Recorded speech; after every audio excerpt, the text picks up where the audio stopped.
और उन 3 वृक्षों में आज जिस वृक्ष की पूजन आप लोगों ने करी है वो कौन सा वृक्ष है? आंवला नोमी का वृक्ष, आंवले का वृक्ष,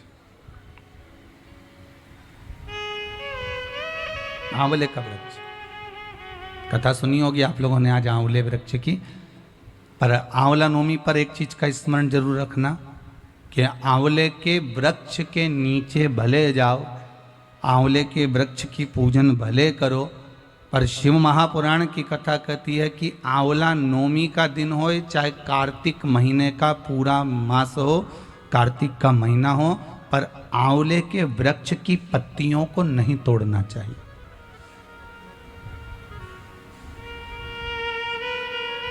कई लोग बहुत गलती करते हैं, आंवले की पूजन करने जाते हैं ना, तो वो सोचते हैं कि अब आंवले के पेड़ के नीचे भोजन करने का बड़ा महत्व है कि आंवला नवमी के दिन भोजन करना चाहिए। तो कई माताएं इतनी चतुर होती है ना, आंवले की पत्ती तोड़ के ले आती, सिर पे रख के भोजन कर लेती।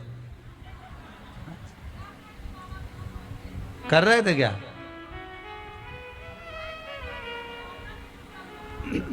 बस तो फिर अब कथा मतलब धीरे धीरे समझ में आ रही हो। श्री शिवाय नमस्ते में मतलब शास्त्र कहता है कि अगर एक पत्ती टूटना, पहले लोग बड़ी गलतियां करते थे। आंवला के पूजन करने गए, आंवले के वृक्ष की पत्ती तोड़ ली, सिर पे रख ली, भोजन कर लिया। कितना दोष है महाराज।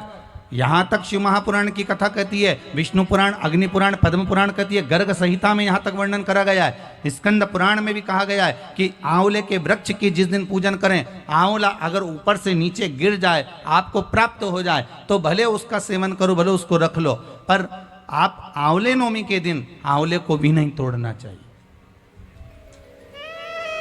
आंवला नवमी के दिन आंवले को भी नहीं तोड़ना चाहिए। यहां तक शास्त्र वर्णन करता है कि राजा एक वैश्य बड़ा धर्मात्मा था, बड़ा नवमी के दिन कि शंकर भगवान भूत भावन भूतेश्वर, जब भगवान आंवला नवमी के दिन श्री हरि नारायण आंवले के वृक्ष की पत्तियों पर शयन करेंगे और भगवान शंकर उनका अनुमोदन करेंगे, तब श्री हनुमान जी महाराज उनसे विनती करने के लिए पधारते हैं। 33 कोटि देवता, भगवान विष्णु जब शयन से उठते हैं, देवसोनी एकादशी को जब भगवान उठेंगे, नेत्र खोलेंगे, तो प्रथम दर्शन भगवान विष्णु।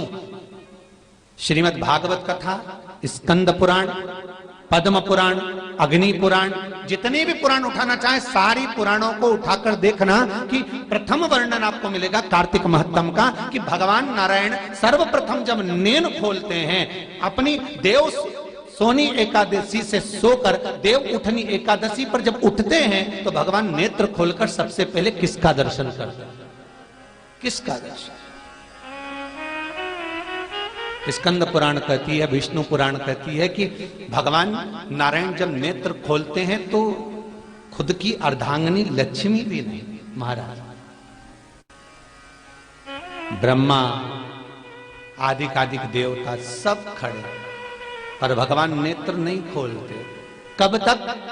जब भगवान शंकर अपने ही मुख से भगवान श्री हरि का गुणगान नहीं गाते, डमरू का नाद नहीं गाते।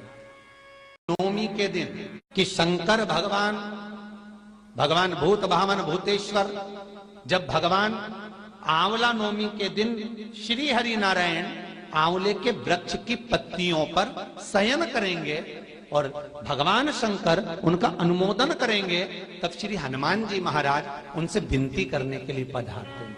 33 कोटि देवता, भगवान विष्णु जब शयन से उठते हैं, देवसोनी एकादशी को जब भगवान उठेंगे, नेत्र खोलेंगे, तो प्रथम दर्शन भगवान विष्णु। श्रीमद् भागवत कथा, स्कंद पुराण, पद्म पुराण, अग्नि पुराण, जितने भी पुराण उठाना चाहे सारी पुराणों को उठाकर देखना कि प्रथम वर्णन आपको मिलेगा कार्तिक महत्तम का कि भगवान नारायण सर्वप्रथम जब नेन खोलते हैं, अपनी देव सोनी एकादशी से सोकर देव उठनी एकादशी पर जब उठते हैं, तो भगवान नेत्र खोलकर सबसे पहले किसका दर्शन करते हैं? भगवान नारायण जब नेत्र खोलते हैं तो खुद की अर्धांगिनी लक्ष्मी भी नहीं, महाराज ब्रह्मा आदिकादिक देवता सब खड़े, पर भगवान नेत्र नहीं खोलते। कब तक? जब भगवान शंकर अपने ही मुख से भगवान श्री हरि का गुणगान नहीं गाते, डमरू का नाद नहीं करते, जिसको अक्षय नवमी भी कहते हैं। आप सबसे निवेदन करूंगा कि आंवला नवमी के दिन शाम के समय पर आंवले के वृक्ष के नीचे घी का दिया लगाकर कनक धारा स्तोत्र का पाठ अवश्य करें। नहीं आता हो तो मोबाइल पे उसको सुने, पर एक बार आंवला नवमी के दिन आंवले के वृक्ष के नीचे कनक धारा स्तोत्र का पाठ चाहे संस्कृत में चाहे हिंदी में करना चाहिए। उससे साल भर लक्ष्मी की कमी नहीं आती और आनंद का अनुभव होता। नवमी के दिन कि शंकर भगवान भूत भावन भूतेश्वर, जब भगवान आंवला नवमी के दिन श्री हरि नारायण आंवले के वृक्ष की पत्तियों पर शयन करेंगे और भगवान शंकर उनका अनुमोदन करेंगे, तब श्री हनुमान जी महाराज उनसे विनती करने के लिए पधारते हैं। 33 कोटि देवता,